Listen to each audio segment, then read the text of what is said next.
Hey everyone, this is Josh from before, and I'm here with McFarlane Toys DC Multiverse Blackest Night Batman. This is going to be the first figure that I'm looking at from the Atrocitus Build-A-Fig wave. I have to admit, I'm not much of a reader of the Lantern storylines.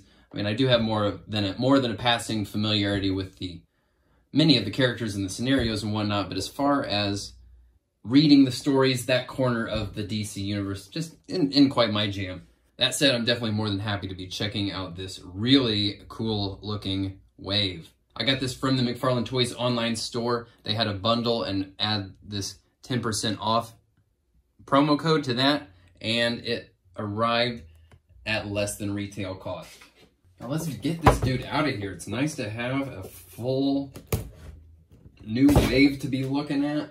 So we're gonna come in here for a closer look, but first I gotta say thank you to everyone who has been supporting and sharing my comic book Kickstarter. We have, at the time of this recording, passed 90% of our funding goal, and we still have nearly 3 weeks left in the campaign. And next week, I'm actually going to be adding a new tier for viewers of this channel specifically. So if you're interested in owning a piece of my collection, stay tuned for that. I'll save you the full plug because I have quite a few videos on the channel explaining that campaign, but I will say that if you're a fan of this channel and you want to show your support, now is the time to do it. Please check that out. I'll have links and all the appropriate info in the video description. Now let's look at this bat, because he looks freaking rad.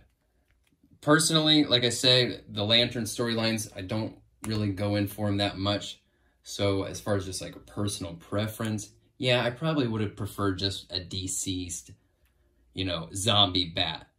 These details that are on a lot of the figures from this wave, while storyline accurate, I kind of just would rather see just a regular zombie bat with a yellow belt. Of course, that's not what we're getting. We're getting Blackest Night Bat. I can live with that. This guy looks great. Rotten looking face. It's got a little bit of paint on it. A little sloppy on the tongue there, but other than that, pretty cool looking paint apps on the face and a ton of range up in this head. A ton. Wow, look at this. Yeah, wow. This is awesome. This guy's awesome already, and I've barely even looked at him below the neck. Of course, he's got this radical looking cape. Huge pointy peaks on his shoulder here, tatters and wrinkles. That's pretty fun. Yeah. Pretty cool. No texture laid into the cape, but there is this texture printed throughout. They really, I feel like, are turning a corner right now. I mean, they've been killing it with the textures and the fabric wrinkles and stuff, but like lately, they're stepping it up to a new level. Like these guys, Godspeed.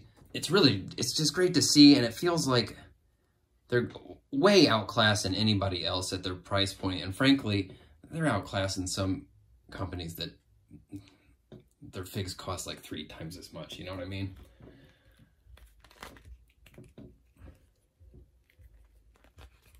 Look at this. Really fun action in the shoulders, and quite a bit carved out here for this sort of, we call it a butterfly. It's more of a rotator cuff, It's not a traditional butterfly, but gosh, this is super cool.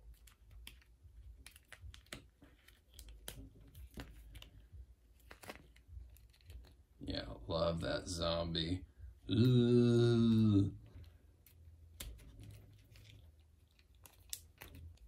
This is pretty fun, and like while the costume doesn't have a ton going on, they've just really clean looking details, Some little nicks and scratches and signs of history there on these flatter surfaces that give it just a little bit of a story there. Man, I really just love the expressiveness of these arms. And of course the hands as well. Very fun. And just great looking, very subtle little wrinkles that make it feel like those gloves are stretched over his hands. Subtle stuff. It just feels classy. And now, of course, we're coming to a freaking diaphragm ab crunch that like really works. Works from the waist, and it works from the diaphragm. This is great. They've figured it out. Keep it coming with this stuff, guys. This is really, really happening. Oh, man. Oh, yeah. And the legs, too. Come on. Like, this is awesome.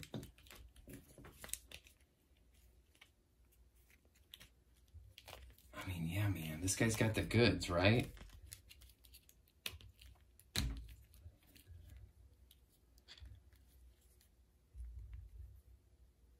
And it's actually really great for this figure because you would maybe think, well, okay, he's a zombie figure. I don't need him to do that much. I don't need him to be Daredevil, Spider-Man kind of athletic.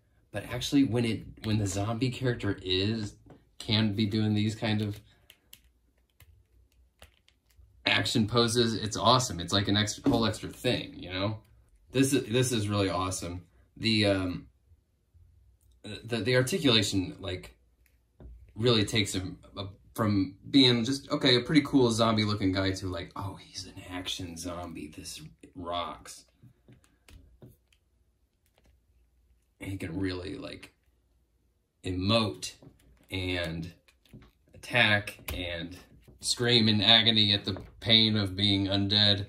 You know, there's a lot of range in here. All the way down to some deech on the bottom of the feet. The inside of the cape even looks like it's kind of like rotten, moldy. That's pretty rad. Feel like a little bit of like brownish green paint underneath there or something, kind of sell that rotten, moldy. Like he's been in a crypt, decaying for a while. I would say this is exceeding expectations. I just figured he'd be, yeah, he's a cool looking zombie bat. Not totally on board with the lantern-esque kind of stuff, but you know, it'll be a cool fig. But now in hand, I'm like, oh shit, this really is the next level. Now we'll look at him here next to some other bat variants. And while we're here, you may know that frequent commenters and participants on this channel are inducted into the From Before Figs Rogues Gallery. And today's entry is the great Noober375. Noober has been a great friend of this channel for as long as I can remember, and this Rogues Gallery entry is long overdue. Noober, thank you so much for always coming and hanging out and sharing your enthusiasm and always being up for a good time. Let's hear it in the comments for Noober375. Gang, I think that's about all I've got for Blackest Night Batman. This guy's not exactly reinventing the wheel or anything. It's just damn near perfect execution. They're, you know, leaving it up to us to fill out all the paint details. That's, you know, that's nothing we're not used to. But beyond that, I think you could hold this guy up and say, Todd, this is how damn near every single figure should be going forward. Maybe not the big beefy bruiser characters, but if they're in a spandex superhero-y suit, this is the way they need to be able to move. This is it, dude. Nailed it. Nailed it. This guy rocks. Can't wait to see the rest of the wave. And of course, we'll be putting Atrocitus together before it's all over. So I will catch you all next time. Thanks again for watching, folks. And thanks again, of course, for supporting and sharing the Kickstarter campaign. Please check that out if you haven't already. All right, guys. Talk to you next time. Bye.